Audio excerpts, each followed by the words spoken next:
talk to you.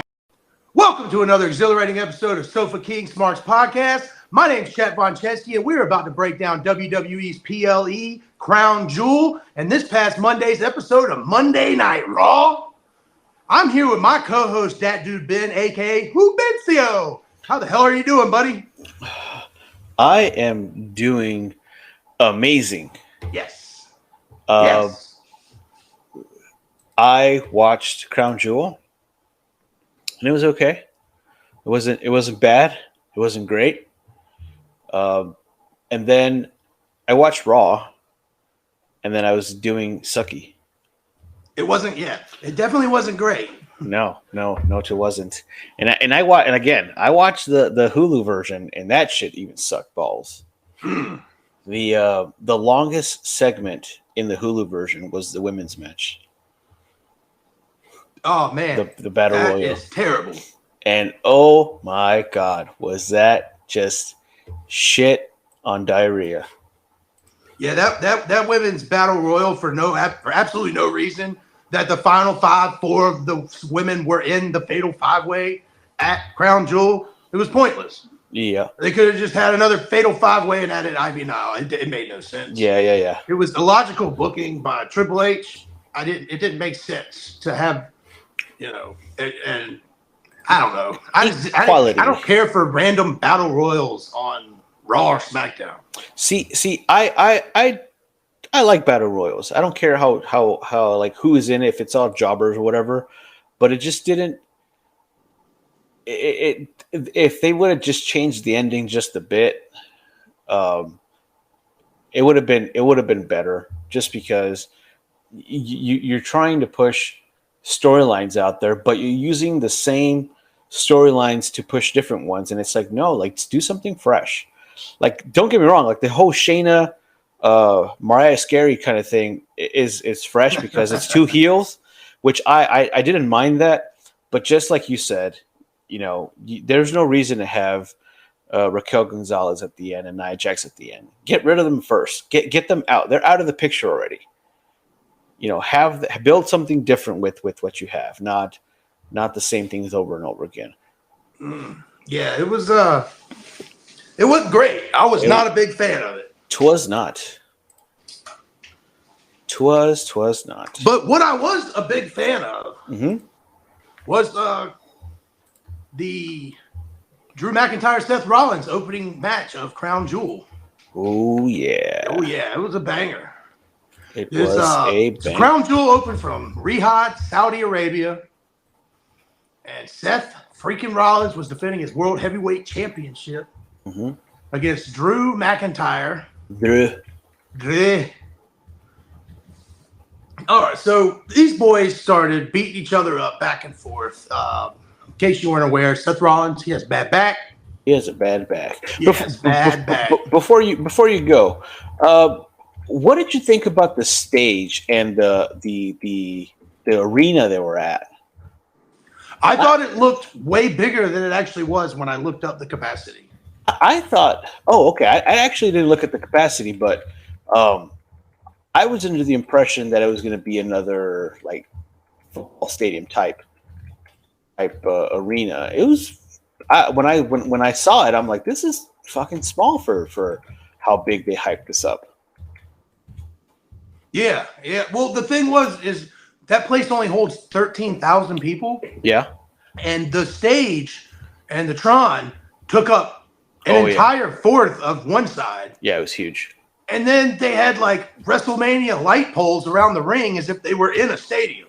Yeah. LED poles. Yeah, it felt like big time, but it wasn't big time. It was like WrestleMania, but in Derek Zoolander's School for Ants. And I know you don't get that reference, but there's a lot of people listening that will. Oh, I love Zoolander. I love Zoolander. Oh my, no shit. Yeah. I love Zoolander. Well, you know what else I loved? I love this match. Yeah, this match was good. Yeah. I was gonna say it gave me Bound for Glory days, because Bound for Glory for the TNA WrestleMania, that's what it gave. That's what the feel was. Yeah, Bound for Glory. TNA's awesome. If you don't like TNA, get the fuck out. Eat shit if you don't like TNA. Not the new TNA that's about to start up in January, but the old TNA. I'm talking about It's titties and tits ass. and ass. Yeah. Yeah. No, Drew and Seth was awesome. Awesome. It was freaking awesome. Awesome sauce. Yeah, you know what? Both men kicked out of each other's finishes in this match.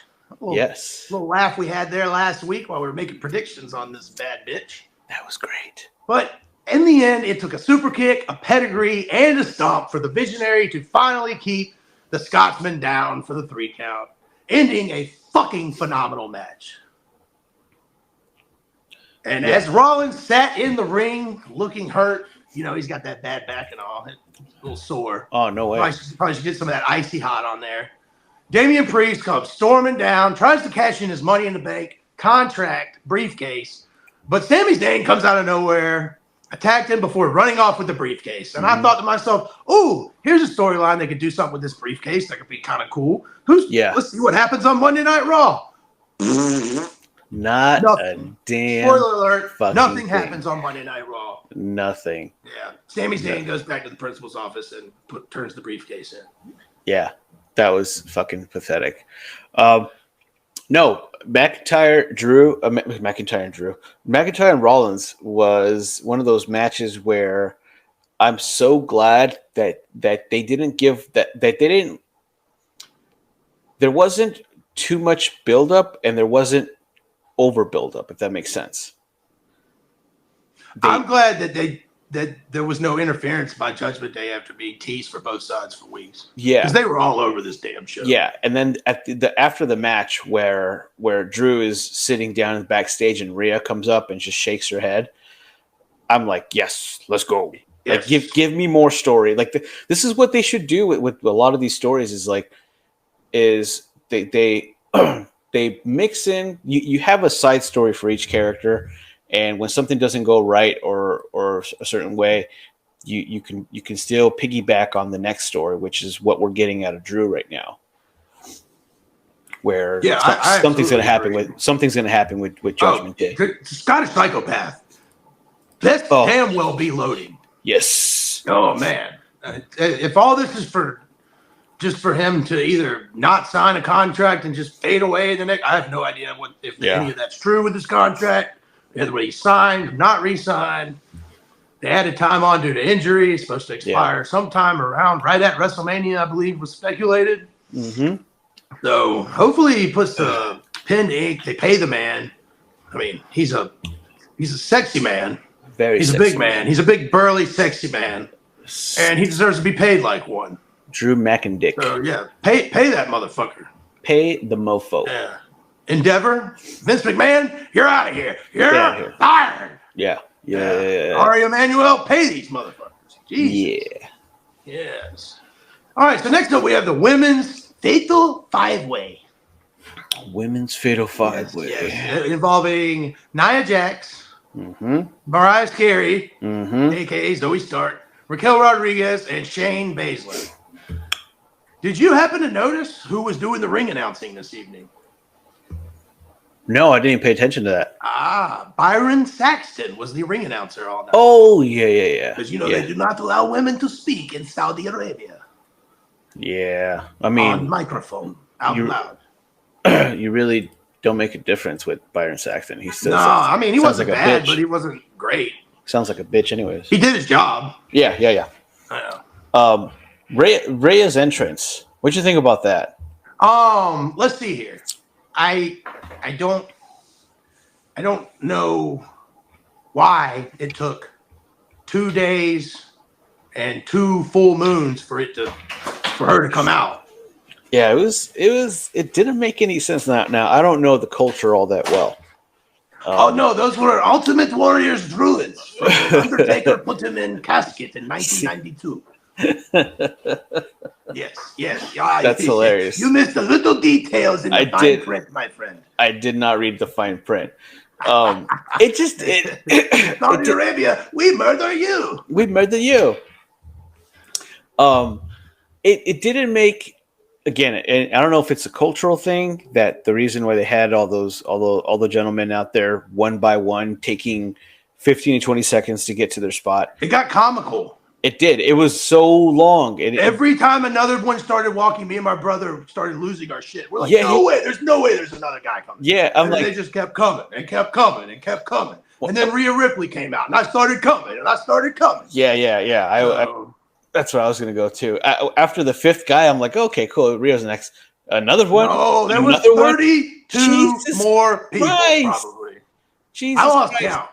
Yeah. I mean, I don't know if it's like a something to like when you worship a prince when they're walking out. I don't know if it's like a ritual or something, but I mean, if I actually know, like if it was like a cultural ritual, I would understand it. But outside looking in, it didn't make any sense, and it was like the Undertaker's Druids, but like not cool, slower than the Undertaker's. Yeah. Yes, it was crazy. Yeah.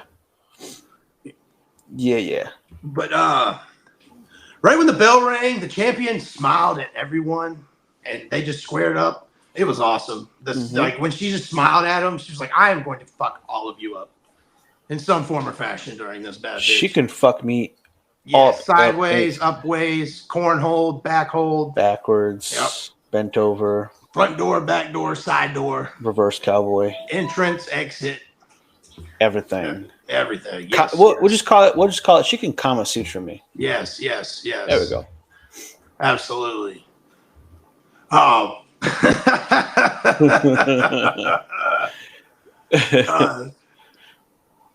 All right, so during the match, which is surprising with what happens on Raw, like especially the way the Battle Royal ended up, the focus seemed to be on Ripley and Jax for the majority of the match. Really, let's start Baszler and Rodriguez. They got to get their chance to get their shit in. They got to get their shit in. Yeah, the people in Saudi Arabia, they came for the women. They're here. Oh yeah. Yes. So Ripley retains her title by slamming Stark with a riptide from the second rope onto Rodriguez and Shayna Baszler, pinning Baszler for the win. That was pretty incredible. It looked like it hurt everybody but Rhea Ripley. She called it something on Raw. I want to say she called it like the avalanche riptide when it's from the top. Which, if that's accurate, I don't know if you caught that. I call it the cum dumpster because I was coming dumpster loads. Yeah, she's so fucking hot. She's beautiful too. Like as a woman and a person, she's just gorgeous. Yeah, she's gorgeous all around. She's a wonderful human. That's someone's daughter. That's someone's daughter. Yes. I'm trying to put a daughter in her. That's all. I'm trying to make her my kid's mother. Yeah, no shit. The next ex. But hey, it was a decent match overall for a women's match, Saudi Arabia. But it had a good ending. For a women's match. When mommy's always on top, it's always a good ending. Yeah. I was hoping they'd do one of those Rhea pins, but I was like, no, they'll literally just throw a spear at her and kill her. Yes, they will snipe her from the lights. From the lights. Right between her eyeballs. Right between her eyeballs. All right, so next up we have Juan Cena, the GOAT, John Cena, versus the enforcer of the bloodline, Solo Sikoa. So this was Solo Sikoa's first solo match on a PLE, and it was the biggest match of his career up to this point. Yep. Oh yeah. But you gotta love John Cena. He's won 16 championships, so you can't slouch on the guy. He hasn't won in the better part of the last half decade at all. But you can't sleep on the man. John Cena, he runs on hustle, loyalty, respect. Those are three attributes. So that's a winning combination. 16-time winning combination to be exact. But during the match, the crowd favored John Cena a lot. They also actually showed some support for Solo because the dude's getting over. He's a beast. Yeah, he's doing his job. Early on, Cena managed to dodge a few early Samoan spiked attempts, but he could not escape Solo's strength for long because once Solo gained the upper hand, he just literally beat the shit out of Cena. Yep. Constantly. It was basically a glorified squash, if you will. It was SummerSlam all over again. Yeah, SummerSlam 2014. Yeah. Yeah, Lesnar, Cena. Suplex City, bitch. The birth of Suplex City. No, that was WrestleMania. Never mind. No. Yes. No, that was the birth of Suplex City. No, that is the Burst Suplex City. That is correct. Suplex Lady Bitch was WrestleMania 31 for sure. Yeah, he did say that at WrestleMania. But that's where it started. Yeah, that's where it started. Yeah. No, he took a lot of those Samoan spikes. Which he did. I mean, this match was slow as shit. Yeah, it went on for too long. Every time Cena made an occasional attempt to rally. Yeah. Which includes a motherfucking choke slam from John Cena. I don't know if you caught that. I did not. Oh, dude, it was awesome. First time I've ever seen John Cena pull a choke slam out in his entire career. Oh, okay. Yes. It was, he was pumped, too. I was pumped. I was like, fuck yeah. So 6 moves. Let's go. So 6 moves of death, of 6 doom? 6 moves of doom and a dick. And a dick. Don't forget about the dick. 7 moves. I you know what? I thought it was a decent match. But the only thing that I would have done booked different is obviously that they're booking the Samoan Spike as a super deadly weapon. Is if you did that many Samoan Spikes to Cena's neck, why didn't they have like ambulances out there and carted him off and took him to the local medical facility? That would have been epic. You cart off Cena, like, you know, he's hinting retirement. You make it a big deal. I would have wanted a little bit more drama at the end of the match. I thought it was packed with drama when he hits Cena with 4 Samoan spikes, but refuses to make the cover. Picks John Cena's head right on that and hits him with 7 more spikes before finally covering him. And what I find most comical about this entire situation is the fact that you think that there are local medical facilities in Saudi Arabia for the general public. Yeah. I mean, I would hope so. No, there's not. There's got to be a tent. Crown Prince, there's like 1 hospital room. That's it. There's got to be a tent out there somewhere. But yeah, this was a huge victory for Solo over a possibly retiring Cena, but I doubt it. I feel like when Cena actually retires, they're going to capitalize on it big time. They're not just going to have it happen unsaid. Like, yeah, I would think you would like. Cena's the kind of guy who's been putting everybody over for 5+ years now. Yep. He's not gonna not let his retirement match be something to put one last guy over. At this point, honestly, like, I don't even know what you do with Cena after this. Obviously, he's probably going to go back to acting since the writer's strike is over. It kayfabe wise, it makes sense because he's leaving. But I just feel like they could have done a lot more with this match. It's like what happens next to Solo? What do you think is going to happen with Solo next?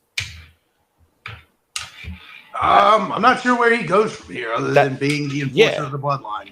Yeah, like there really isn't tagging with Jimmy in some match on SmackDown. Yeah, until Roman Reigns comes back in 2024. Yeah. So, for Royal Rumble apparently. So something as comical as the fact that Roman Reigns isn't going to be here for the rest of the damn year. Miz tried to host an episode of Miz TV in Saudi Arabia. This was horrible. Oh my God.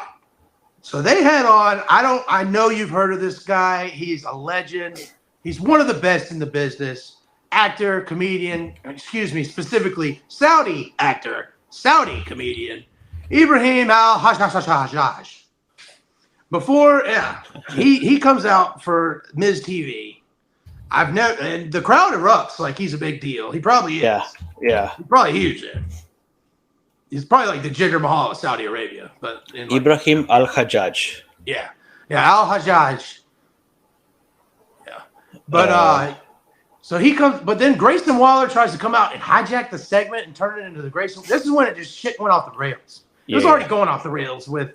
Yeah. I mean, this guy's outfit was when he started lifting his dress up and it showed his like high waters, but they would look like Oompa Loompa pants. Yeah. I didn't know.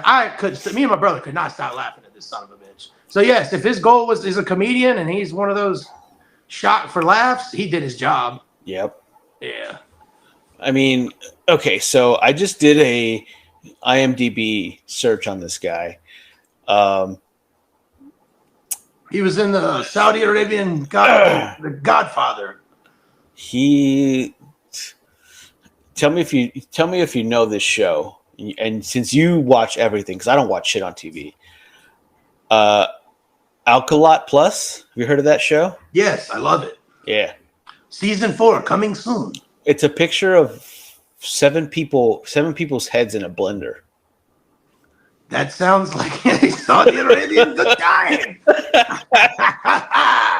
People come for the margaritas. We have murderitas. I'm not kidding. It's seven. It's eight skulls. 8 people's heads in a blender, and it's on Netflix apparently.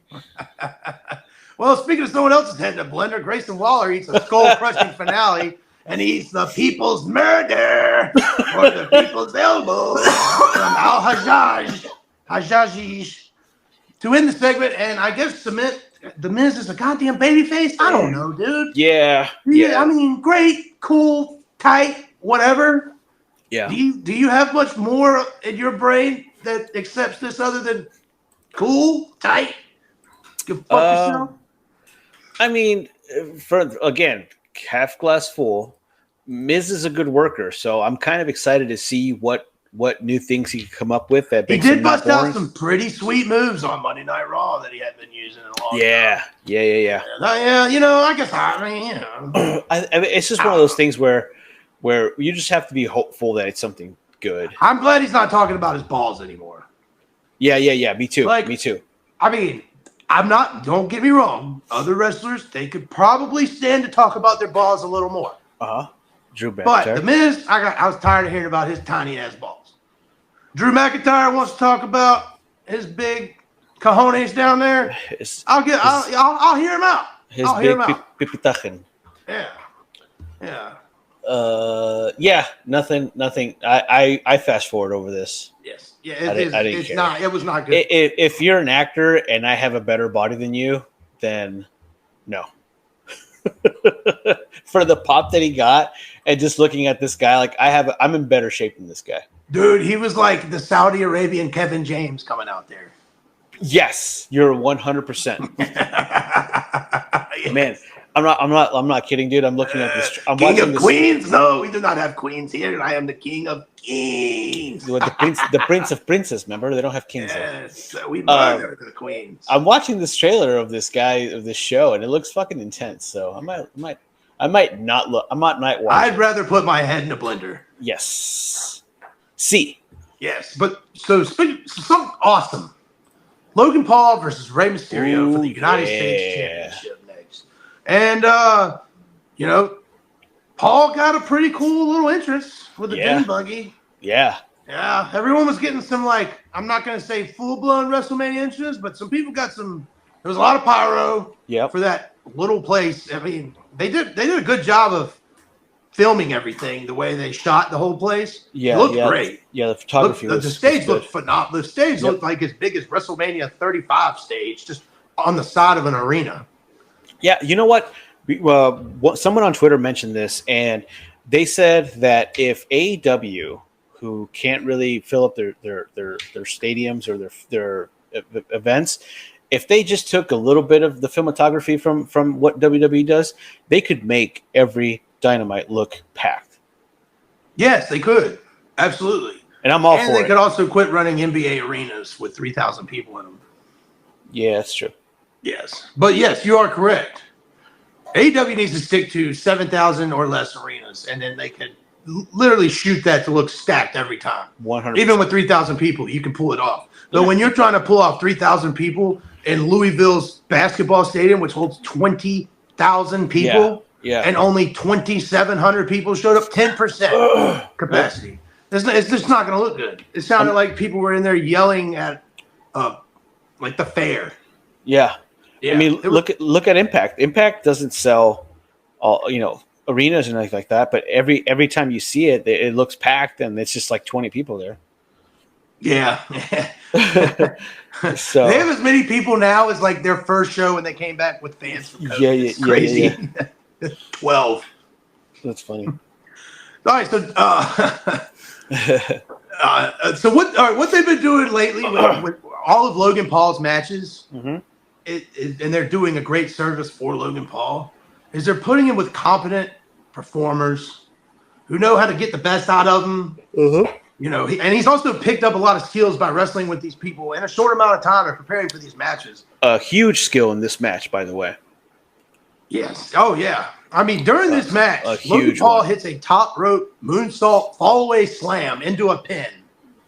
And it was freaking incredible. Yeah. Yes. He also saved a man's life in this match. Yeah, and that's what I was getting at. Because wrestling is not just about doing bumps and flips and all that shit. It's about keeping your partner safe and taking care of them.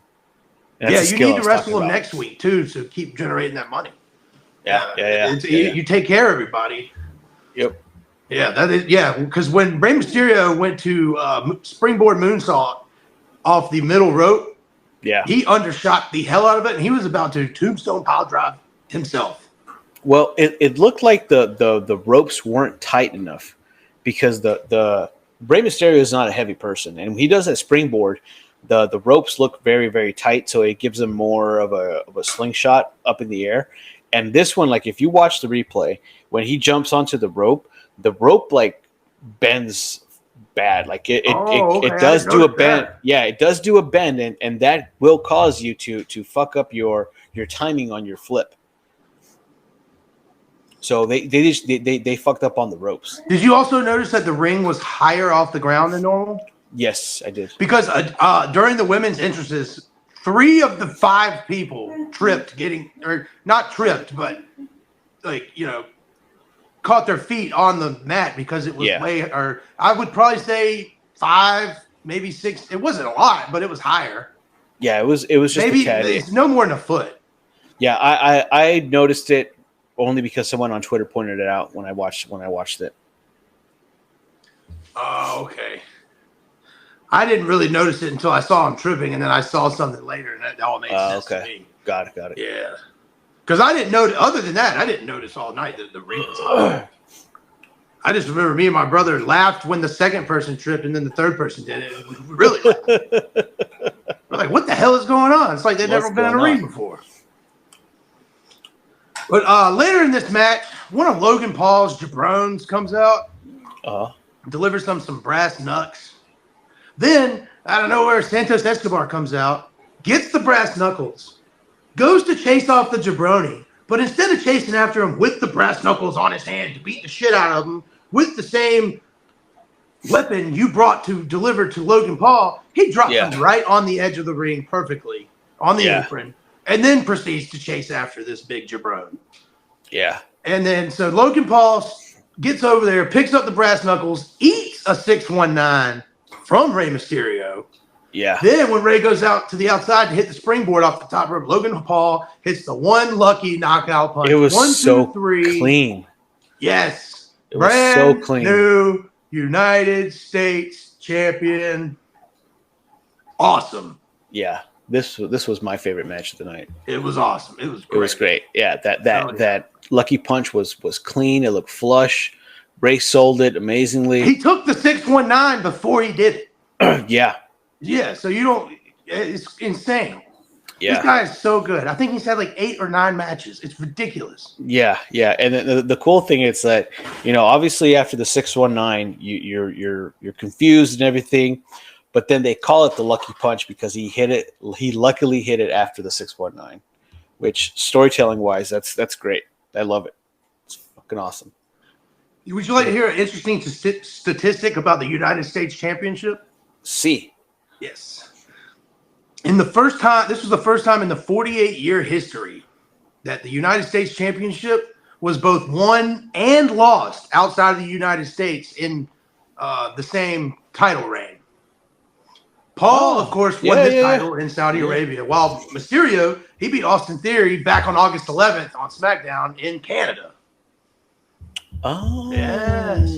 So the United States title is not won or lost in the United States anymore. Wow. Yes. Thanks, Biden. Thank you, Brandon.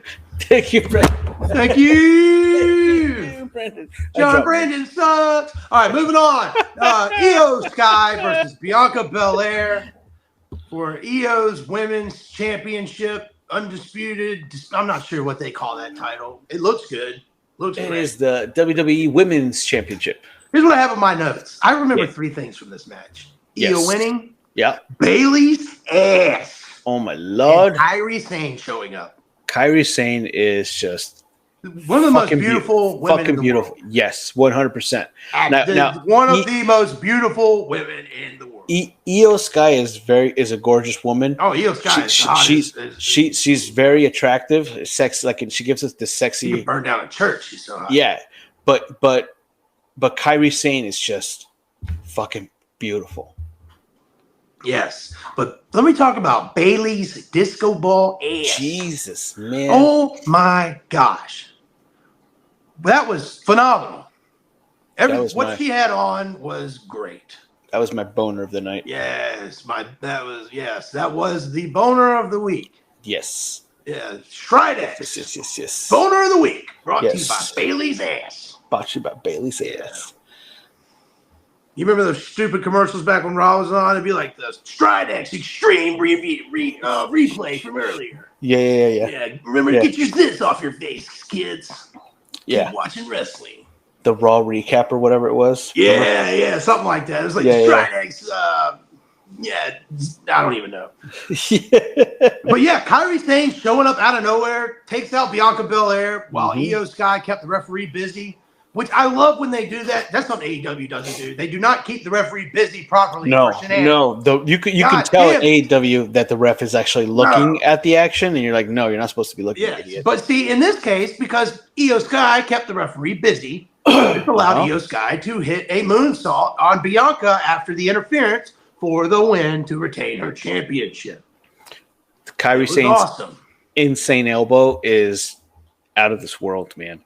Yeah, that shit looks like it. That shit looks like it hurts. Yeah, it does. It does. I'd like to know that pain. Yeah, me too. Please sign me up. I will be those dummies they use at the performance center if she can do it to me. Yes. Yeah. Absolutely. Please. Yeah. For realism. Shawn Michaels, throw a dog a bone. We ain't asking much. We're just trying to be some lifeless dummies in the PC. It sounds worse and worse the more we talk about it. We're already lifeless dummies. Yes. Us to good use. We've already been canceled like 32 times this season. And you know the season premiere was like 2 weeks ago, right? Yeah. Yeah. Yeah. Oh, so good shit. Speaking of stuff that I wish I could have canceled. Yes. Cody Rhodes versus Damian Priest for absolutely nothing other than we haven't seen them fight each other enough on Raw. This was a Raw match. Oh, dude. Like, you could have just had this on Raw. This entire show was a handful of matches with interference. Felt played out by the time it happened here. The match was predictable. Nothing about it was different. Nothing happened any other way than what we thought. Cody hits 3 cross chodes. Excuse me. 4. You speak Spanish. That is tres chodes cruz in a row. Yeah. Yes. I did some research. I wanted to make sure you understood that he hit 3 crossroads in a row. Yep. Yes. Okay. In case you didn't see that coming, spoiler: the same shit happens every Cody match. Mm-hmm. And I want him to finish the story. Can't wait for him to. I just need this Roman storyline to. I don't know how they're going to merge them together with him on Raw and that on SmackDown. Who knows if they're even going that direction? But I just need that story to start again, because the only time I've cared about Cody Rhodes was when he walked past Roman Reigns on SmackDown like a month ago. Yeah. Since he lost. So I don't care about the things that happened at the end of Raw. I don't care. I will enjoy watching the match at the War Games match at Survivor Series. Just jumping ahead a little bit, folks. Yeah. But, we've already seen these people fight for 2 straight months. This is not how that match needed to be built up. These people need to legitimately hate each other. I feel like these people are just tired of working with each other. You know what they could have done and just changed the outcome of this? You could have just said, this is for the Money in the Bank briefcase. and they would have had some interest. No, that's just like any championship, any champion fighting. The match should never not be for the title. If the champion's going to win or it's going to end in shenanigans either way, there's no reason to not make it for the title. Yeah. It makes no sense at all. Storyline-wise, zilch, nada. Cody Rhodes did not need to win this. No. And then the way. See, I know last week we talked about how we thought Damian Priest was going to lose and then try to cash in later. Yeah, I thought this was going to be but early. He tried cashing in and then loses a match. Like, just literally, buried him. Zayn run by and was like, grabbed his briefcase, said, "Nana, boo boo," and ran away. Yeah. What the fuck? He just buried this guy in this match, in this pay-per-view. No, they buried him even more on the start of Raw without even him saying a word. Yeah. yeah. But next up, we have the main event. What I came here for. What we came here for. L.A. Knight. Yeah. Versus Roman Reigns. 1,917,647 day reign. I'm about tired of it. Nah. I wish it would be gone. But it was I'm actually enjoying it. Every time I see him, I love it. I just in between when he's not there, it's like, God damn it, there's nothing to watch. Exactly. Yes. But this is the main event of the pay-per-view. I call it a pay-per-view still. That's what they were my entire life. I'm slowly coming around to PLE. Yeah, me too. It's whack. But this one, did you know Roman Reigns defended his WWE, undisputed WWE Universal Championship? And he doesn't do that very often. No. So that was kind of a treat. And Triple H said the other day, he goes, "You want to bitch and complain about Roman," or something. I heard someone say, "You want to bitch and complain about Roman Reigns not coming around. Every time he does, it's special." And he's got a point. Every 100%. Time he comes up, 100%. I immediately change my tune the second he is on the screen. I'll be cussing his name 10 minutes for, where the hell's Roman? Why is he not here? And then the second his music hits, I'm putting my one in the air like a fucking mark. Yes. So me too. Yeah. I'm proud of it. Okay. Great. Yes, but during the match, the crowd was heavily in favor of LA Knight, the megastar. You don't say. Yeah, dude, they had signs and everything. It was awesome, and just the way they had I don't know what you call them, like strobe lights, little lights, and they move them up and down like synchronized. It's incredible. And the crowd is chanting LA Knight. They were trying to at least. You know what I notice, what I pick up, and what it makes me feel is when WWE does these shows outside of the USA, it gives me that old 90s wrestling feel where people are just so they're not marks, they're just they're just there to have a good time, and we don't get that in America anymore. People here in America, they'll watch a match and they know who's going to win, and they're just. It feels ungrateful, and these people who don't get shows all the time outside of the U.S., they enjoy every moment of it, every single moment. If it was up to me, they would go to Puerto Rico, London, Canada, and Chicago, Philadelphia, and maybe a couple other places, and then have stadium shows, the other big shows every year, and the shows would be phenomenal. Yep, the crowd, because the crowd MSG. Mm-hmm. Like, why they don't do pay-per-views at MSG anymore, it boggles my mind. I understand how much that place costs to rent, but it costs the same whether you, renting it for I don't get it. Stupid. Contracts. Yeah, I guess so. Everybody's got to go watch the Knicks.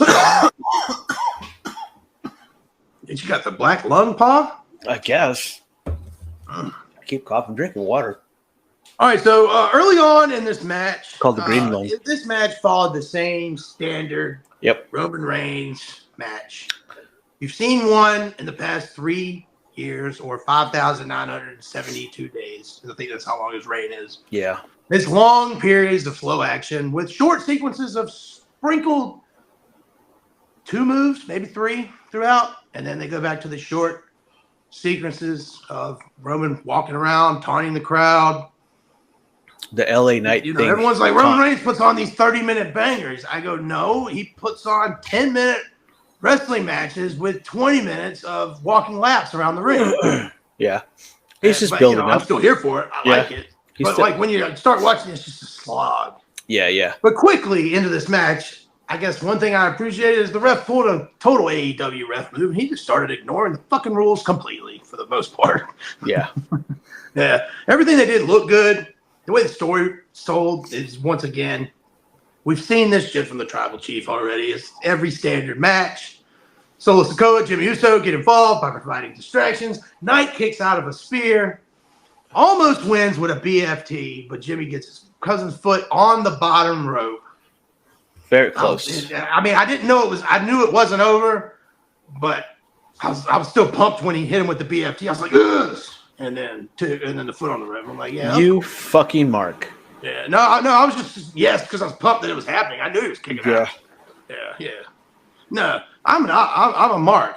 I'm an optimistic mark, but I'm not a dumbass. Oh shit. Hold on, that could be debatable when we run down the scorecard later. Okay. Oh shit! Word. So outside the ring, Reigns spears LA Knight through the barricade before bringing it back to the ring for another spear to get the win. Yeah. Roman Reigns ends another championship match at a pay-per-view, holding the title high in the air. Where does LA Knight go from here? Hold on. I'm sorry. Before I didn't mean to cut you off. No, you're good. Where does LA Knight go from here? I have no idea. You have no idea? No idea. What would you? Here's what I'd like to see do. I would like for him to just keep getting wins over quality opponents, running people down for the next few months, have a good showing in the Rumble, and then face Logan Paul for the United States Championship at WrestleMania and win it. That would be awesome because logically there's no reason for him to go back up to the main event scene with Roman still carrying the title until at least WrestleMania 47. So this one's 41. So that's 6 more years. Yeah. So he's got to do something in the meantime.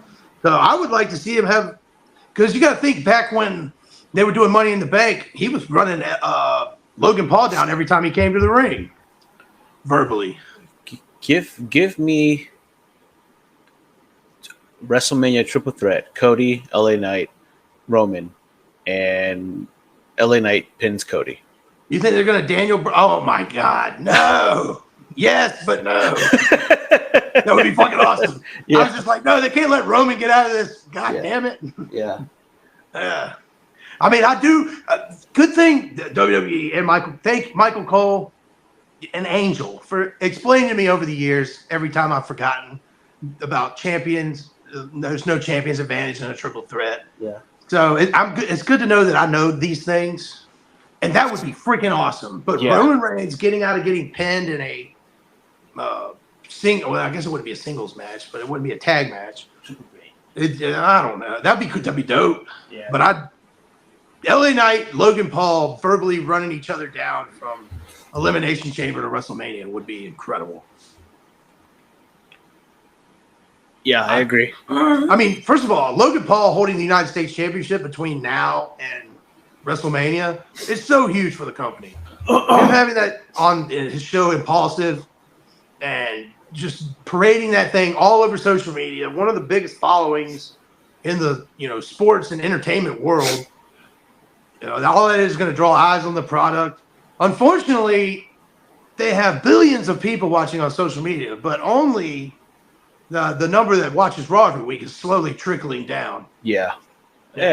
Fun Monday Night Football. Okay. Hey, you think half glass full. Yeah, you think that people tuned out of Monday Night Raw to watch the Jets? You're out of your damn mind. All right, guys, that was our Crown Jewel recap.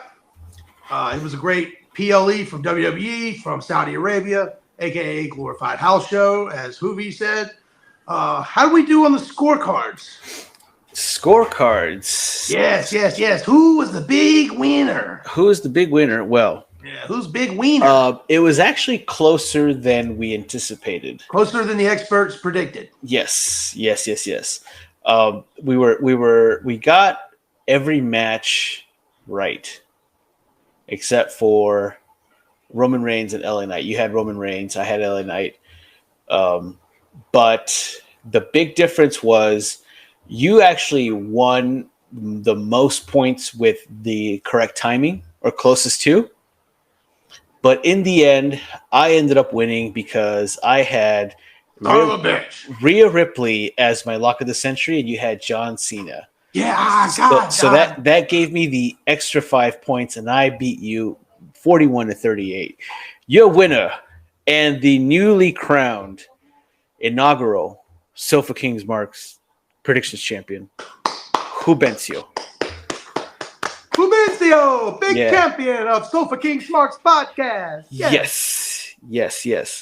So I like to thank everyone that didn't choose Drew McIntyre or Seth Rollins to kick out of the Claymore, because that was good. That was funny.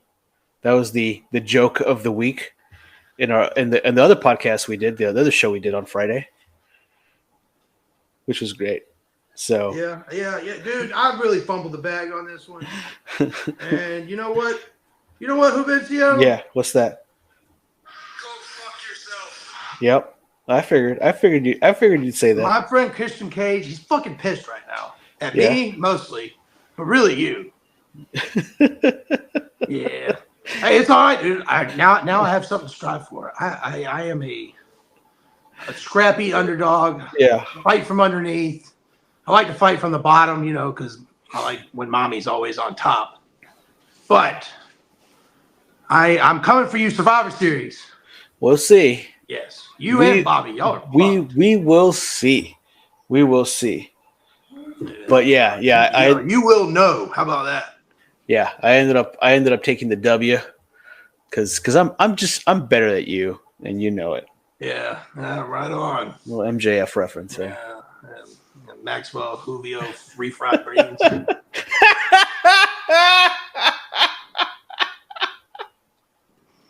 Yes. My back's wetter than you, and you know it. Yes, it is. Yes, it is. That's what you get. That's awesome, dude. Damn, I really fumbled the bag on those. No. Dude, that's awesome. It made it fun. It was great. Watching the show, the second John Cena lost, I even thought, that's probably where I fucked up. Mm-hmm. Even though I really thought the Drew McIntyre was my downfall. Yeah. No. Yeah, that John Cena, that's a 5-pointer, dude. No. Like I said, you nailed the time on the matches. Yeah, you nailed it on the time. Gambling. Put up $100 to win a nickel. Yeah. Good shit. Yeah, absolutely. Good shit. I'm coming for you, SummerSlam. Survivor Series. Man, I'm not going to win either. I don't even know what the pay-per-view is. Shit. Hulk Hogan, I'm coming for you, sucker. Yeah, Hulk Hogan. All right, so we got Monday Night Raw. And in a slight change of pace, Raw opens with Seth freaking Rollins. No way. Heavyweight champion of the world. And when I mean a slight change of pace, it wasn't the Judgment Day. Well. Yeah, yet. Yeah. They're on the show. Yeah. So Raw opens with Seth freaking Rollins, and he wants to thank two people. First, he wants to thank Drew McIntyre because their match at Crown Jewel, Judgment Day did not get involved, just like did he promise, or did he just say they wouldn't? I don't know. Secondly, he'd like to thank Sami Zayn. So he calls him out because he'd like to thank him personally to his face.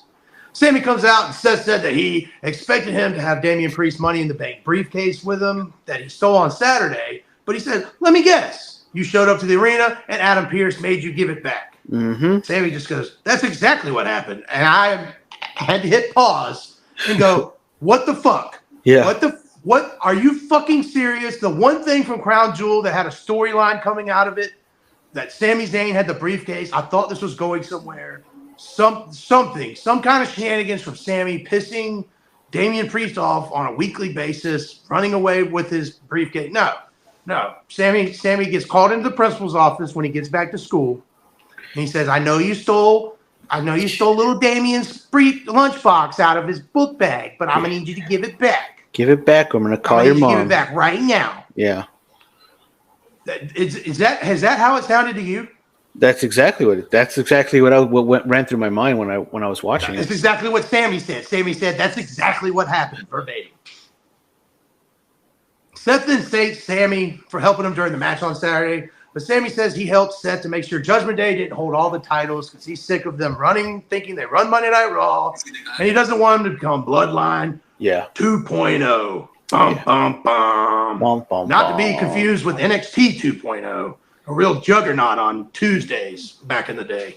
The Juggernaut on Tuesdays back in the day. Yeah, Juggernaut. Juggernaut, I hardly know her. Seth says he went to Pierce's office right after Sammy gave back his briefcase. Yeah. And he got Sami Zayn a world championship title match at a time of Sammy's choosing. But here's the thing. Sammy says, that's great and all, Seth, but I don't want to face a compromised champion. This is how it all sounded to me. Just people pissing and moaning. Yeah, these baby faces are just so fucking stupid. Two baby faces interacting over who should fight each other for a title, and I know you're really down on your luck lately. And I heard you stubbed your big toe this morning getting out of bed. And you know what? We'll see you in a few weeks. They have the Deshaun Watson injury. Yes, torn labia. And so, but Seth says Sammy says he wants to face Seth at 100%. Seth says you and I both know we'll never be 100%, which is true. If you're a wrestler, you're never 100%. But and so Rollins asked him again, when does he want his championship match? Sammy says he can't think of a better time than tonight. So here's your main event, folks. It was a opening segment of Raw that didn't involve the Judgment Day. They were spoken of. It was your standard Raw opening, led to the main event. It was a different main event. Seth Rollins hasn't defended his title on Monday Night Raw, and I believe they said 4 months. 5 months, I saw. 5 months. Yeah. Yeah, and everybody wants to talk shit about Roman Reigns and how many times he's defended it. Even though Seth Rollins has defended it way more. But, Seth Rollins ain't out here defending the title every week. No, he's coming out in his Elton John get-up. And he tells everybody, I ain't fighting on Monday, but Saturday night's all right for a fight at the PLE. Yeah. This is so cringe. Yeah, I know. Backstage next, we got the Judgment Day, and Dominic says that he can watch Logan Paul beat the shit out of his deadbeat dad for the United States title over and over and over and over. I just love the fact that Dominic still prefers his dad as a deadbeat piece of shit. Didn't buy me that PS2 and when I wanted it when I was 7. my son doesn't watch wrestling on. That's not how you're supposed to say it. It's my son. My son Alex. He doesn't watch wrestling on a normal basis, but when he gets mad at me, he'll be like, "I'm gonna go Dominic on you." Fuck you, asshole. Yes, I hope you're. I legitimately hope your son goes full Dominic on you one day. I'll beat his ass. If you've seen Tropic Thunder, you could tell I've never go full Dominic, but you don't get that reference. I've never seen Tropic Thunder. Yeah, right on. Probably never. You need to learn some stuff, brother. I have good taste in movies. But yeah, I know. Speaking of good taste, the mommy was there in this segment. I'd like to give her a good taste. But that's neither here nor there. I was drinking water. I almost choked on that. I like to get them all wet. Oh, my Lord. Good shit. Boys and the girls.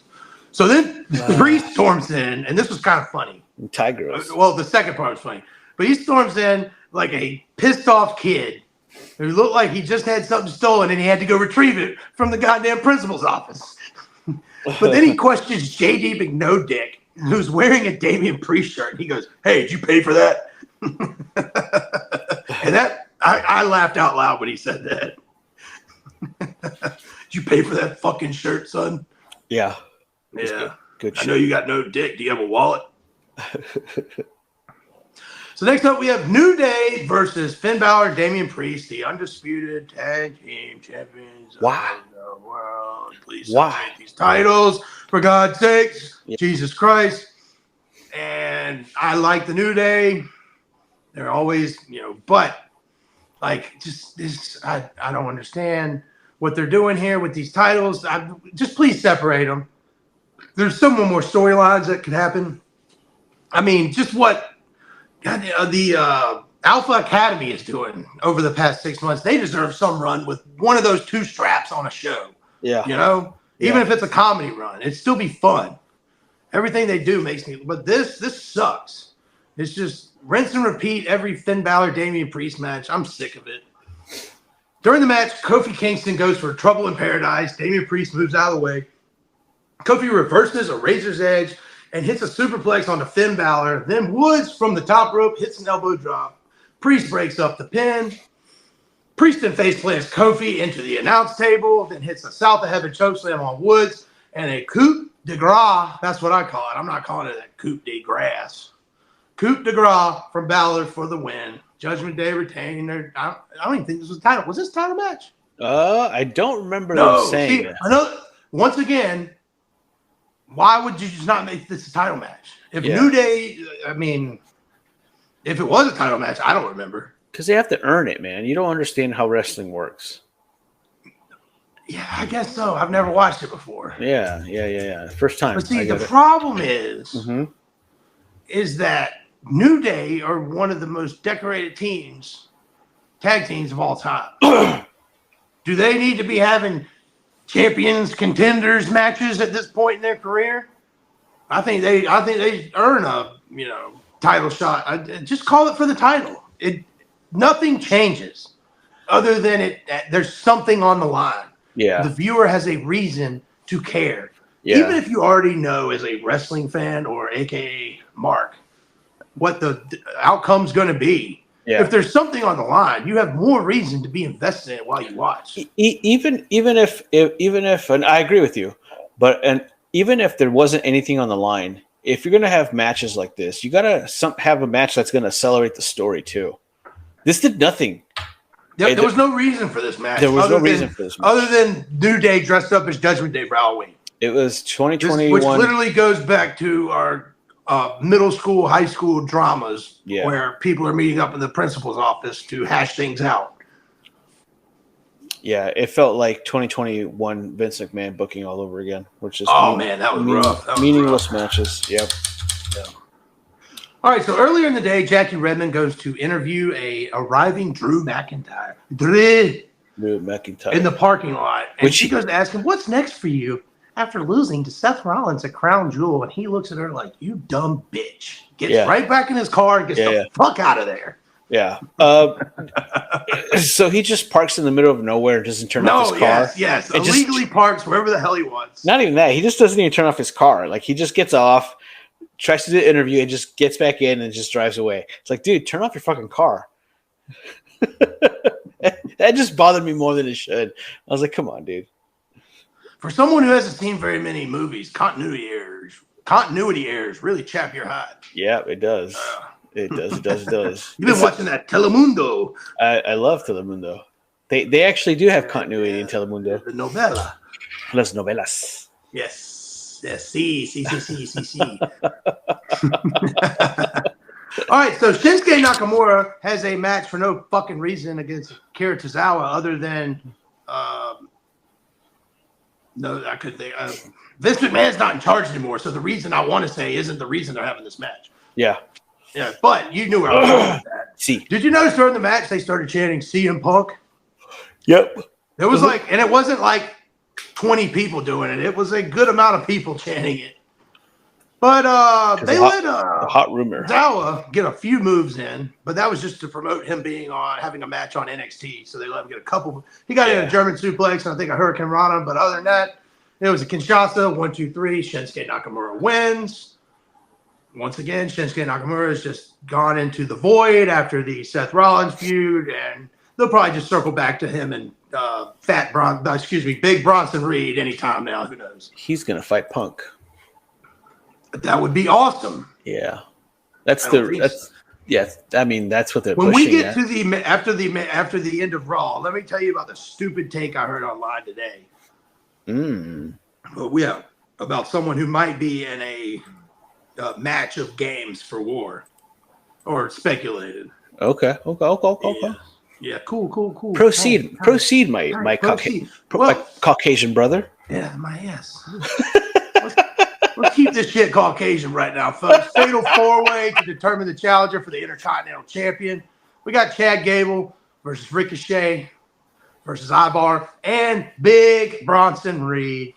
Big Bronson Reed. Yes, he's 7 foot wide, and you can't teach fat.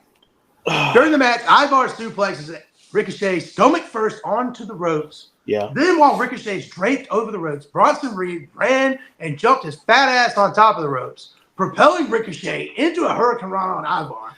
And the final execution wasn't as smooth as they wanted, but goddamn, it looked cool as hell. Well, do you want to get? Okay, we'll talk about it in rumors and news about news about that spot. Yeah.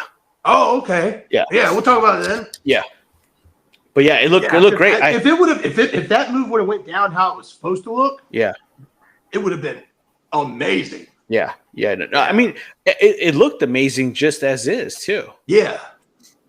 And I think that's how the move was supposed to go down. It just wasn't supposed to go down as realistic as it was. So later in the match, Ricochet goes for a flip to the outside, or as your people call it, a tope con hilo. A what? And onto Ivar and Bronson Reed. But they catch him, and they proceed to just chunk him into the Miz like he is just a piece of meat. Mm-hmm. Did you catch that part? I don't remember. Oh, well, I thought it was pretty badass because they just threw Ricochet like he weighed 5 pounds. Oh, yeah. In this Miz standing on the outside. Yeah. Yeah, it was awesome. Then the two big men do a running double cross body on each other, and they cut to commercial. They come back.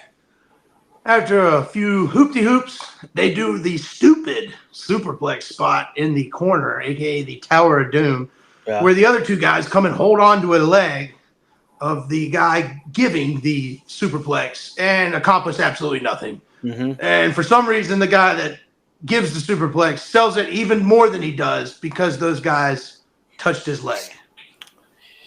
I've always thought that spot was dumb as hell. I've never liked it. Once in a while when there's like, I don't know. If they do it fast enough, it looks cool, but it just takes too long to set up. It looks stupid. Let me ask you this. Are you a professional wrestler? Yes, I am. Really? Yes. Do you have I've been wrestling with my weight for years. Well, what I was getting at is like, you're not a professional wrestler, so you don't know how devastating it is to have someone grab your legs and do a superplex and you take the whole hit. So you're not in their shoes to understand the pain of that. Yeah, you're right. So, no cheering from the sidelines, my friend. You don't know. It's devastating, man. Devastating. Yeah, Monday Night Raw quarterback over here.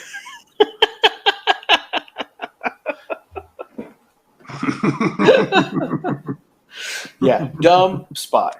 Yeah.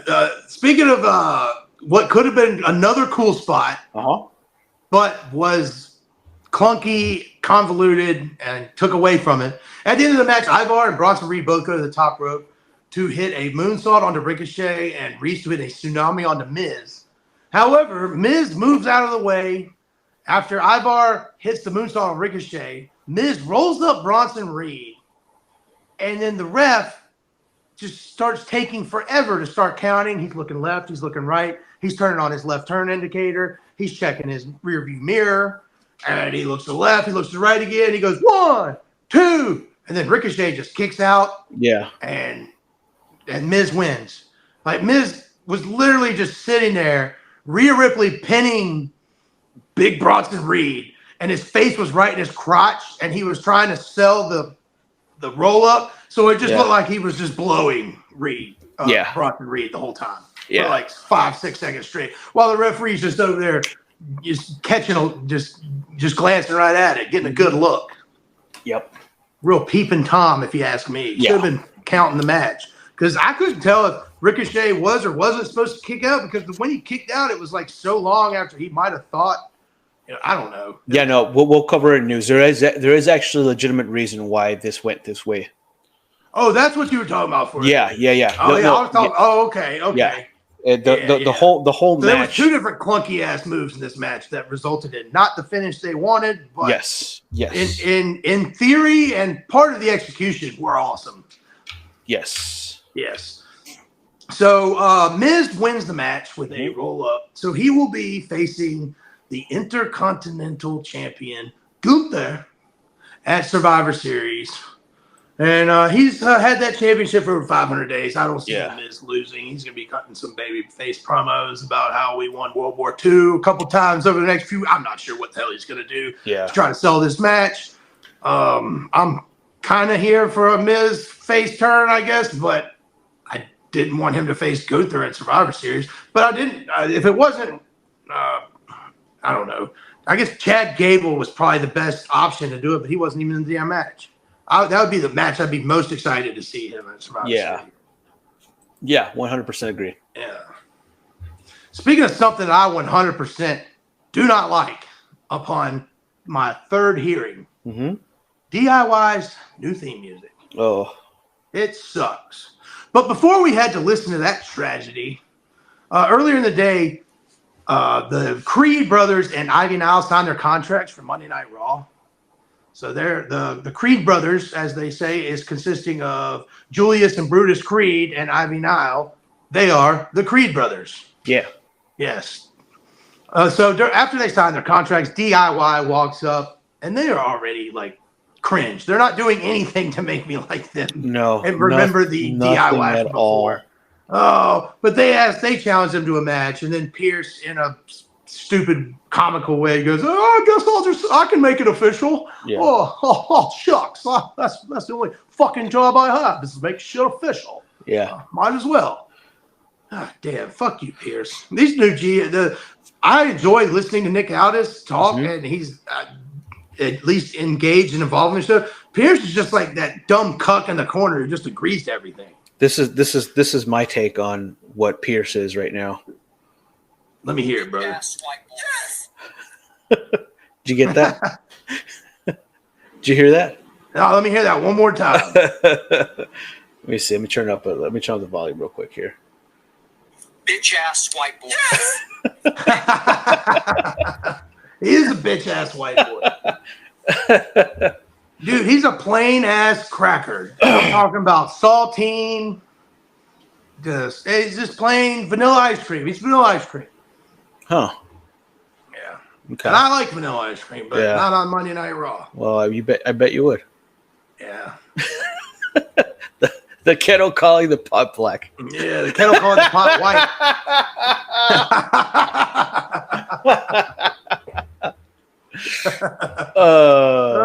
Yeah, it's like the cracker calling the pot white.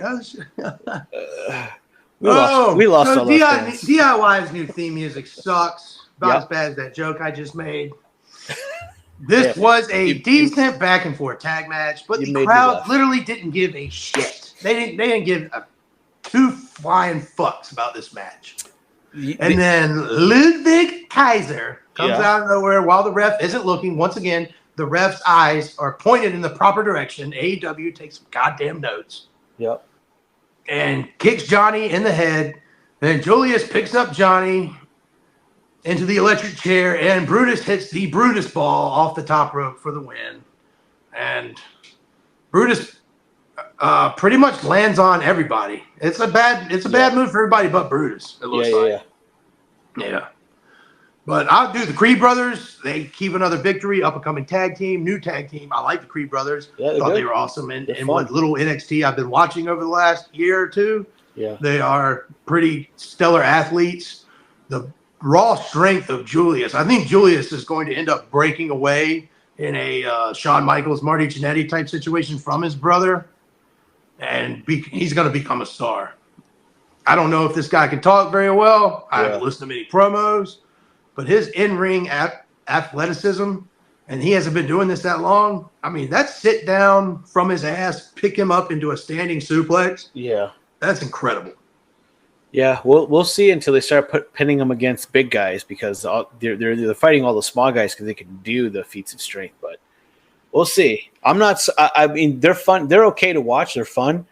I don't know if either one of these is going to make it. Oh no, Julius is going to make it. You think so? I don't see it just yet. I need more time. You will. They don't call me a mark for nothing. Hey, I was telling everybody about LA Knight when his name was fucking Eli Drake, okay? Yeah. So when Chet gives you the seal of approval, you go ahead and mark that, You mark that down. It's a check guarantee. Yeah, the check guarantee. You don't even need to fact check that shit. Fact check. Yeah. No. So stupid. So backstage, we get main event Jey Uso, and he wishes Sami Zayn just the best of luck in his title match. This is more high school shit backstage. Good luck. Fucking Degrassi. Yeah, I don't like what is happening. Why? Like, I don't get it. I understand you have 3 hours to fill. Just put some more wrestling matches on. Yeah. Jesus Christ! It makes no sense. Yeah. Best of luck, Sammy, in your title match. I'm sorry about that. How I fucked you over back in February, brah. Here, let me suck your dick so I can. Like, I know you just watched me screw you over at Elimination Chamber. Well, he didn't screw him over, but Yeah. It's stupid. It doesn't. It's just high school bullshit.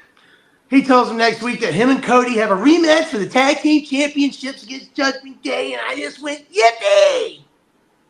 That's how I fucking feel. Yeah. Those words came out of his mouth, and I just went, God fucking damn it. Are you serious? Why? For what reason? Yeah. Stop doing this. Move on. Do something different. Jesus Christ. Dude, relax. You're going to blow a fucking gasket. No, dude. There's certain things I can't take, and I think I just had a full-blown fat attack. Dick and raw is what you can't take, huh? Yeah, dick and raw. No, I take raw dick, just not dick and raw. I don't like to get dicked while I'm watching Raw. I like raw dick. I just don't like to get dick. Yeah. They're not even giving me a courtesy spit either. Yeah. Sometimes I get a little riled up, dude. What? No shit. Yeah. Can't hardly tell. No. Hey, I'm calm as a cucumber, dude. Man, my resting heart rate right now is 50. Oh man, Dick raw, and cucumbers. You're Dick raw and cucumbers. You're picking the right words, my friend. Did that for sure. You're picking the right words for right now. Damn right.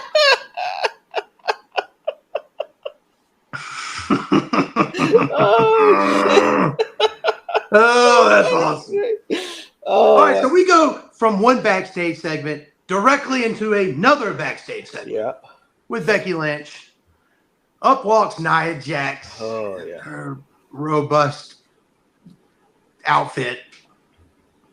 That was the nicest way I could put her appearance. She says that no woman is going to be able to throw her over the top rope in Battle Royal tonight. And she is absolutely correct. Not one single woman is going to physically be able to lift her ass up in the air over 3 ropes and get her out of the ring. She didn't say anything about 3 people, though. Yeah. No. Yeah. She didn't say anything about 3 people. Yes, and she's going to win that Battle Royal. And it's going to be the most fun she's had since she broke Becky's face. Becky's funny you bring that shit up because after that, I went on the main event of WrestleMania, and all you did was get fired. Oh, yeah. I was like, oh, shit. Shot fired. Yeah. Good God Almighty, she's been broken in half. So next up, we have this women's battle royal to crown a #1 contender for Rhea Ripley's title. For no reason, just happened, just randomly. During Becky Lynch's entrance, she is attacked from behind and kicked in head unconscious by Xia Li. So she is not able to compete in the match. They're trying to sell the concussion aim, but like when they looked at her backstage, she was just kind of mumbling as if she had schizophrenia or something. It was kind of weird. Yeah, it was pretty bad. Like like I don't know what they're trying to do here, but head injury angles do not work. Like in this day and age with NFL concussions and all that. Yeah. Any head injury angle, it just doesn't sit well with the TV audience. They try to do it all the time with Brian Danielson in AEW. And it's just it's poor taste. It's not good. So, but when the match starts, Nikki Cross is just standing in the middle of the ring, staring at nothing. What do you think about this? What are your thoughts on what's happening with her? With Nikki Cross just staring into the abyss. Yeah. So You're the storytelling guy. Tell me. Originally, when I saw this, when she did it in the ring, I was like, cool. Okay, that's her character. She's going to – because, a while back, they had a rumor that Sanity was coming. That's just why they brought this character in, which I thought was cool. So when I saw her doing this in the ring, I'm like, okay, they're building up for her losing her shit and going apeshit on somebody. But then when she did it outside the ring too, and then the announce team was pointing it out, I was like, okay, this is overkill.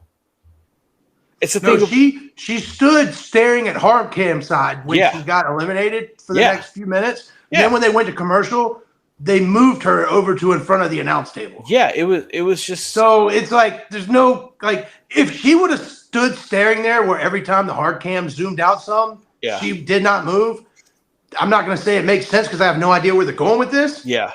But I don't question after the commercial. Why did she walk over there and stand next to Michael Cole? Oh God! It's entertaining. I mean, we forget this is wrestling. It also has me asking questions in my brain like this, so they're doing something. Yeah, wrestling is entertainment. Like it's the her staring into the hard cam was entertaining. It's the fact that she did it the entire match, and then like you said, you moved her to the apron where the announcers were. That just kills the entertainment value of this. It doesn't. You put it to where it doesn't make sense, and WWE does this all the time. They have something good. And they milk it, until it's annoying and people don't care. That's the problem with it, because she could easily do this. And then they don't even pay it off either. Exactly. So let's say next week she could, if she just stared out to the hard cam, you could probably use this gimmick for the next week. Now you can't use it at all because it's so bad. It's so overplayed now with this one single match that you did. I don't know. I didn't care for it. They've done it. They've already done it every way they can do so far. Other than having her on commentary in a chair, staring with a headset on, not saying a word. She stood outside the ring for a tag match on the apron. She was in a battle royal. And then she had her head sticking out of a damn table on Halloween. Yeah. So there's only so many more ways they could even position her to just be staring at nothing. I would kind of laugh if they stuck her right next sitting to Michael Cole and she had a headset on and didn't say a damn word. That'd be kind of hilarious. Yeah. Because fuck Michael Cole. Dude can eat a bag of dicks and kick rocks. Yeah, and then in one part, what's his face? The Wade Bear is like, I can't watch the match because she's staring right in front of me. And Michael's like, well, you're supposed to be looking at your monitor. And I said, come on, don't do that. Just don't comment on that. But one thing that really pissed me off, chapped your hide, really grinds your gears. Right, it really grinds my gear. Is Shayna Baszler does the same fucking promo in every single match she does. She always says this verbatim. I'm gonna tear them limb from limb. Limb from limb. And it's like snap, tap, or take a crap. It's so overplayed because reality is, come on, let's be real. You have to keep wrestling in some reality. You're not strong enough to rip someone limb from limb. And I'm going the whole Dwight Schrute taking things too serious way, but it's just overplayed because she uses it every single promo. She says that. She said that when she fought Ronda Rousey, and it was a garbage match. She said it when they tag team in WrestleMania versus the other people they fought for the belts. And then she goes, the first woman that I see in the match, I'm gonna go directly at her and beat her up, whatever. They all double teamed Nia Jackson, and she got her ass kicked.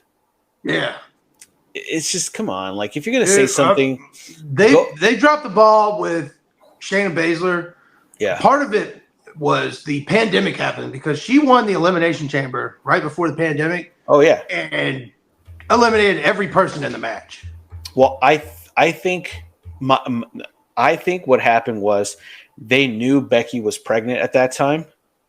And they let her take the win because they wanted Asuka. They wanted that Money in the Bank thing to happen. Because there's no reason why Becky Lynch retained during that. But you also they might have known she was. Yeah, maybe. It's just that's my only explanation. But they also didn't see what was going to happen 3 weeks later to the world during the pandemic.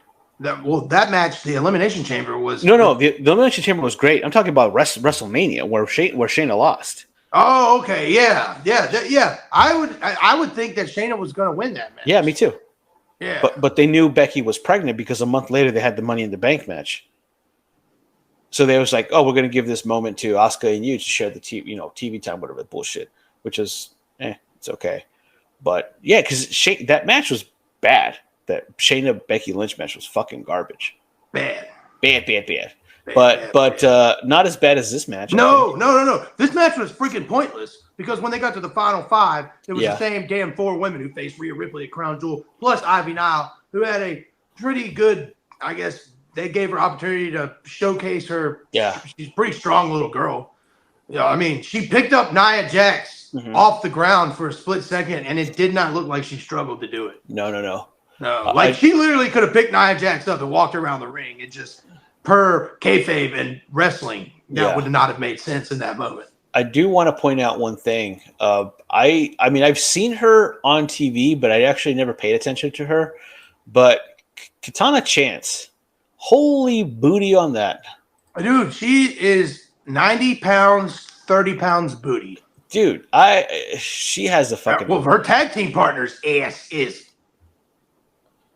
phenomenal too. Well, yeah, Kate Catanzaro, which I call her Kate Catanzaro. And you're like, I thought you were talking about one and then the other. No, absolutely no. You're right. I had their names mixed up in my head. Oh, okay. No, maybe I mixed them up. Good God, out of here. Yeah. It is phenomenal. Yeah. The black chick. Caden. Booty. What's her name? Bootylicious. Caden what? Catanzaro? No, that's the other one. What's the one with the fat ass? Caden Carter. They're both named Caden? I don't fucking know, dude. No, one's Katana Chance. Katana, that's it. Yeah. Katana. Caden Carter is the one with the booty. Yeah, that's the one from that's the one with the yes, the booty. Yes, yeah. Bootylicious. They changed their damn names from what they really are, so I'm just thrown the fuck off. And I don't watch NXT enough to remember them. And they only show up on the main show once every 2 months now since they've been called up. It says here it was Lacey Lane. That sounds like a porn star. Well, that's what it was. That's what it says here. She's trained by the Dudley Boys. Wow. Okay. Caden Carter. Caden Carter, yes. Yeah, she was trained by the Dudley Boys, and she wrestled in Mexico for a while. Well, you should know exactly who she is. I have no idea who she is. You need to learn your heritage, dude. She's black. No, I'm just talking about Mexican wrestling. Oh, I know Mexican wrestling, but not when they have Americans on there because they don't show that on TV. Yeah. But I would have rather been watching Mexican wrestling than this shitty battle royal for no damn reason, really. I mean, there was a reason, but it just happened out of nowhere. So Shayna, Raquel, and Zoe team up in the end to eliminate Nia Jax. Before you continue, have you seen those Mexican chicks I've been posting on the Facebook page? No, I've been looking at their shoes. I've been admiring their good footwear. I'm telling you, man. I didn't have any time to respect the sheer just sexy beauty. Mass of ass. I'll tell you, man. Those girls are hotter than anything WWE puts out right now, in my opinion. Yeah, they are caliente. Caliente. Yeah. Oh, man. Speaking of 3 people, well, one of them is 3 people, 2 out of the 3 who aren't caliente. Shayna, Raquel, and Zoe team up to eliminate Nia Jax. Raquel is hot. Huh? Raquel is hot. I just said 2 out of the 3. She was the one I added back into the hot category. Okay, you said you didn't. She's back on the good side. I was getting offended. I was like, you know what? You can call me a moist spine. Get out of here, bro. You can call me a moist spine. You can make fun of my culture. Mariah Carey and Nathan Jax. Dude, get out. You put respect on Raquel Rodriguez. But after Nia gets eliminated, Ivy Nile's still on the top or on the apron, so she just pulls her off. And she face plants hard. Yeah. Yeah. Like, it looks stiff. She got up, but it's a good little showing for her. We'll see what she has. I don't foresee her doing anything other than walking out with the Creeds and then being in multi-women matches. Yeah. Until they have a storyline for her. Mm-hmm. But then it leads to Shayna and Zoe Stark are the final two. After they eliminate Raquel, Zoe kicks Shayna in the face 3 times. Then DDTs her on the apron. Yeah. And Shayna hits the floor. And and then Zoe, Mariah's Mommy has a stupid match at Survivor Series I don't give a shit about. Yeah. Samesies. Cool, great. I don't fucking care. So now we got the main event of Monday Night Raw. Finally, we get to the main event of Raw. Sami Zayn versus Seth freaking Rollins for the World Heavyweight Championship of the world. That's known worldwide. Did you know Seth Rollins? This is gossip, rumor. I don't want to be spreading false information. You know he has a bad back? Were you aware? We're not supposed to talk about it out loud. Now, are you talking about like kayfabe or like for reals? Because I don't know. Both, it doesn't seem like either one. Did you? Wow, did you know no. You could if I don't know, man. That sucks if he does. Poor guy. Well, if you didn't already know, they've driven the point home hard that Seth Rollins has a bad bag by now. If you don't already know Seth Rollins has a bad bag, you've been living under a rock. Yeah, no shit. Yeah. After some early back and forth with Seth selling said bad back, in case you didn't remember from earlier, and we're not aware, his back is bad. This match takes a while to get going, but holy shit, the last 5 minutes of this match ruled fucking hard until the ending of the match. Yes. Oh my God, dude, the last 5 minutes of this match before the ending was awesome. Rollins hits a buckle bomb on Zayn. Seth goes for a curb stomp. Sami reverses it into a Blue Thunder bomb for 2. Yeah. Yes, it was awesome. Sick. Yes, sick. Exploder suplex into the corner. Sami goes for a haluva kick, but Seth counters into with a super kick into a pedigree. Sami kicks out at 2. Rollins goes for another stomp, but Sami counters into a fucking lion tamer. And he transitions his lion tamer into a Boston Crab. And then, as I am literally sitting on the edge of my couch watching this, even though I know how it's going to end with who's walking away with the championship, I am invested. And then, out of nowhere, for no damn reason, Seth just rolls Sami up from a Boston Crab. 1, 2, 3, roll up to end this just 5 minutes of pure awesomeness. And literally any other outcome would have sufficed in this match. Yeah. Roll up, other than a roll up. A clean win, disqualification, count out, interference, blown quad. I don't care. Anything other than a roll up. Something, yeah. Oh my gosh. I went from so invested in a match to out of it so fast. Even faster than like watching the end of WrestleMania 39, where I think Cody's about to win and then he doesn't.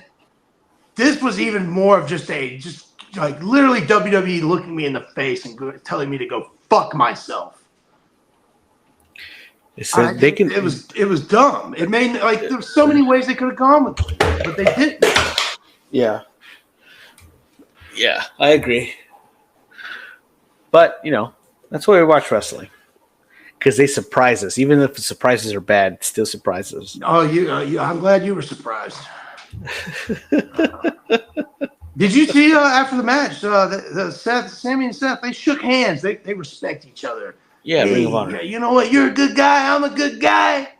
Let's touch hands. Let's shake hands. Yes. So as Sami goes to leave, he is attacked by the Judgment Day. Judgment Day starts beating down Seth and Sami, but then you get main event Jey Uso and Cody Rhodes come out to even to a huge pop for Jey, by the way. Yeah, huge pop for Jey. Huge pop for Jey. So they come out, they start fighting, and then Pierce and other WWE officials come out. And then dude, my notes are Pierce gets on the mic and goes, "You want to play games? You want to play games? Yeah. It's gonna be War Games. And I just like, That's oh my exactly God, what it sounded like. No. Yeah. No. God damn it. See. You're not fucking William Regal. Dude, William Regal did so good. Yeah. Dude, there would be pure pandemonium happening in NXT. It all made sense. It wasn't just 3 months of bullshit of the same 8 guys fighting each other week in. No. It was just pure pandemonium. People coming out of the woodwork, beating the shit, and then William Regal would come out of nowhere. And he would just calmly get pissed about what's going on. He goes, if you don't like it, it's going to be War Games. And I would get fucking pumped. But no, I get Adam Pearce. You guys want to play? You guys want to play games? Yeah, you want to play some games? Well, guess what? We're gonna be in Chicago and we're gonna play some fucking games. War Games. War Games. War Games.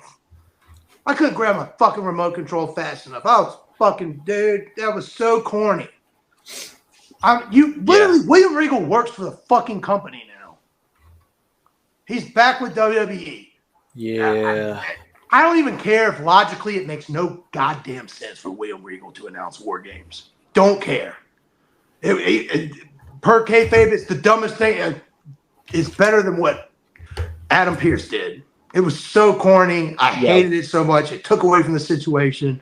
There was 3 months of these same 8 people fighting each other in certain combinations every week on Raw just to lead to Adam Pearce. War Games. War Games. Oh, it was just a anticlimactic, just womp womp womp. Yeah, I agree. But that was Monday Night Raw, and so we got a War Games match at Survivor Series. It's going to be a good match. Like I said earlier, I didn't like how it came about per se, but I will enjoy watching it. It was too soon to announce it too. Yeah. 2 weeks. No, I mean, they literally could have held off today. Yeah. Could have called William Regal tomorrow, asked him what he was doing on Friday. Any day of the week. Hell, come out on NXT and tell us about the War Game. I don't care. Just Pearce saying, "Oh yeah." It was so fucking cringe. God, it was just. It was basically, like you said, house show, crown jewel. Yeah. It wasn't bad. It wasn't great. It wasn't great. horrible. Raw definitely wasn't great. Parts of it were really bad. Nothing really stood out as awesome. Typical Raw. I can only question these stupid decisions in my brain for so long before I just go, can I compute? Can I play? Yes. I am a robot. I have a robot vagina. You don't get that reference. You've never seen Grandma's Boy. But I've seen Grandma's Boy. Jeez, something, you just stunned me. I've seen Grandma's Boy. It's one of my favorite movies. One day, I'm going to say something. Every other time I name a movie, you don't know it. It's crazy. Yeah. And then the movies that you think I don't know, I know. It is, yeah. When I just name one and I don't think you have a clue. Oh, shit. You're like, yeah, I know that movie. But when I name it in my head going, this guy definitely seen this shit. There's no way he's gone his entire life without seeing this. All right, Hoovie, what do you have this week for news, rumor, wrestling, hearsay, all the hot gossip on the rumor mill? All the hot takes. All the hot gossips. All the hot shitty takes. Tea time. We should call this tea time. Tea time. Spilling the tea. Spilling so the tea. The first thing that I spill the have. tea. Yeah, no shit. I did that today. NXT is moving to the CW in 2024. It looks like, I believe NWA was supposed to get the CW, but did you see that segment where they had a guy doing blow? No, it wasn't just one guy doing blow. Well, it was a 75-year-old man and then 5 horrible-looking fake strippers doing blow. And here's how you knew it was fake. This guy was literally taking a card and then giving everyone literally heart attack levels of amount of blow to take a card. It's that B12. B12 vitamin. B12, yeah. Yeah, so apparently that segment put killed the NWA CW deal, and therefore NXT came down and like a hawk, WWE took over and closed the deal on having NXT and the CW, which is going to get more people to watch because the CW is on, national antenna air. We pick it up on the the rabbit ears or whatever. Oh, so, yeah, that is correct. So definitely going to have more people watching. So that means pretty much SmackDown to USA confirmed, probably. They're not gonna. Yeah. I'll move on to that spot next. So SmackDown is for sure going to be signing It looks like it's going to be a 5-year agreement for SmackDown to go to the USA Network, but for Raw, it looks like the according to Dave Meltzer and the Wrestling Observer, it looks like it's either going to be FX or Warner Brothers Discovery who might be getting Raw. Whoa, Warner Brothers Discovery. Yeah. AEW. Yeah. Yeah. Yes, because Warner Brothers Discovery, again, I think we talked about this in the show with on Bobby's Breakdowns is how does AEW keep alive? And I mentioned on that show that the only way that stays alive is if Warner Brothers Discovery signs AEW for the streaming deal. But if they don't, if WWE comes in and takes over this WB contract and have wrestling on this is going to kill AEW. Yeah, that's not going to be good for them. It's not going to be good. It's going to be the next NWA on YouTube. Exactly. So it's going to be because what? Like you can't even get a TV deal on the CW. They're already taken. And they're on the low end of the totem pole. They really. I mean, it's free TV. So yeah, it's going to be interesting in the world of wrestling how these TV deals are going to might change the whole spectrum of how WWE just stays dominant for wrestling. Well, CW is going to be good for two things now: NXT and Martin reruns. Martin's awesome show. Martin was an awesome show. Martin. Let's see here. What else you got, my brother? What else I got? So going back to the Fatal 4-Way or the 4-Way match that happened. So apparently during the spot where Ricochet was doing the springboard and Big Bronson Reed jumped and fucked him over, apparently Ricochet had a concussion on that fall. So he didn't really know what was going on. So that kick out at the 3 when Ivar pinned Ricochet and Miz pinned Big Bronson Reed, that kick out was not supposed to happen. It was supposed to be a tie, and Miz and Ivar was supposed to fight the week after to have the winner fight Gunther at Survivor Series.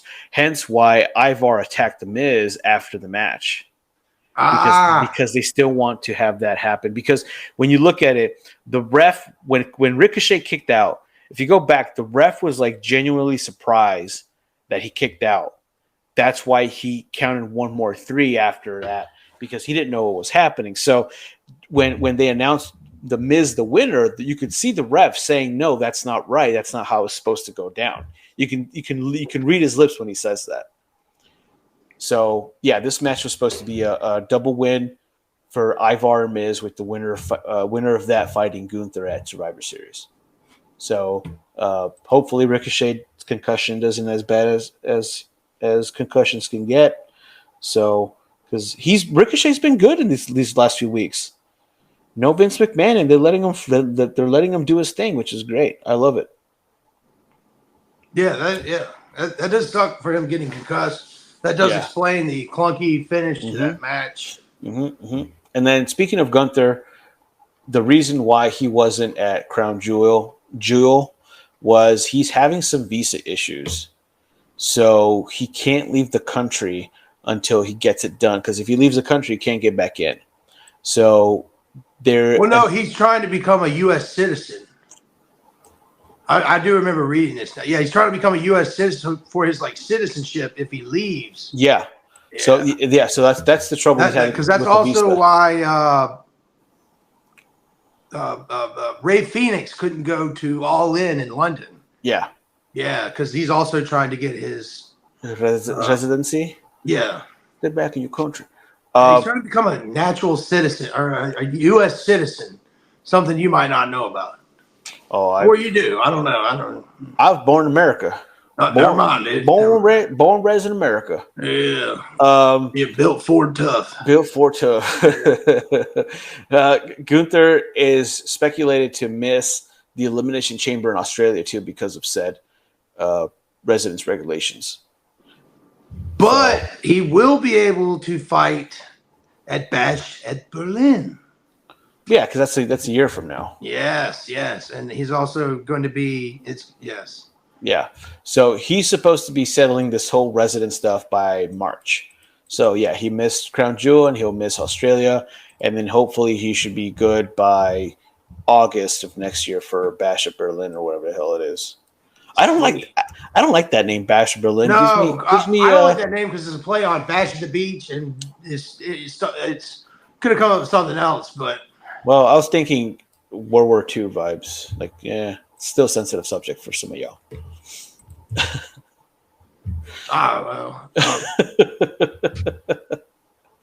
And then you had one more that I don't know. I really don't know who this person is. So yes. So apparently, she's very, very hot. Hot. Want to touch the hiney? Julia, spelled with a G, currently in Japan's Stardom promotion, is set to be possibly reporting to the PC anytime now, and she's not very well known to much people other than people with the first name Mark, last name wrestling fan. She's in Japan. She's a beast. She's been she was number 2 on the PWI or Women's 250. Yep. And I believe she was 2 or 3 last year. I could be wrong. She was in the top 5. She's going to be great. WWE is signing up all the good talent. They're getting them into NXT or however they're doing it. It's awesome. It's the opposite of what they did when AEW started. Yep. They just signed a bunch of people for no damn reason. Yeah. Now Triple H is going, no, I'm bringing in people who are either going to contribute. Yep. And we're going to, because we know they're good or we're not. Yeah. So what? They can go over to AEW and they're going to continue to have 800-ish thousand people watch the show and 3,000 show up to see it live. Yeah. They don't care. Yeah. They don't consider them a threat anymore. With 8-man tags. Yes, 8-man tags. To piggyback on that, bringing in Julia from Stardom, WWE is still in contention to bring Will Ospreay to their ranks too. They're still not out of the talks. So WWE making these big moves. That's fucking crazy.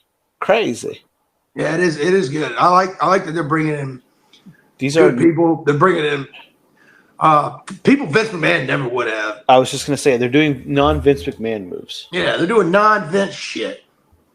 And I'm here for it. Me too. I mean, you say all you want about Vince McMahon. He's also the reason why we're talking about this right now. So that is one truth you cannot escape. Yes, absolutely. The truth will set you free. Well, that's all I got for news this week. I don't have any rumors. I don't have any rumors either. LA Knight's winning the Royal Rumble. That's big. That's a hot rumor from Chet Von Chetsky. That's just your Mark S. Mark S. want to watch. I said that was a wet dream of mine. My bad. Oh, okay. Well, yes. That makes more sense. Yes. Definitely see that. Sometimes you wake up in the middle of the night and your underbritches are a little moist and you don't know why. It's because you were thinking about LA Knight's greatness. And that concludes this week's episode of Sofa King Smarks podcast.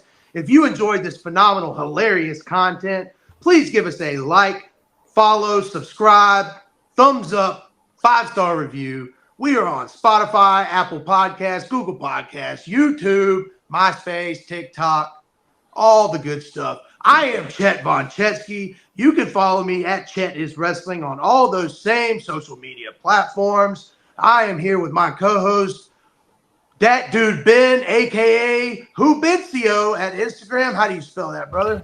WHOBENCIO, and Twitter at ThatDudeBen85. Whobencio. Yeah. That dude, Ben. Oh. That dude with a D. Actually, I got a TikTok at the same Dat Dude Ben 85 and Does it have a Snapchat. D in it? Yeah, and Snapchat too. Does it Dat start Dude with a Ben. big D? That's the big D. Yes. You know how that we is do, the baby. Big DUDEBEN. That dude Ben, aka Hubencio. We are Sofa King Smarks Podcast. Thank you for joining us. We'll see you next week. Bye. Adios. That's Spanish for bye. See. Yeah. Yeah.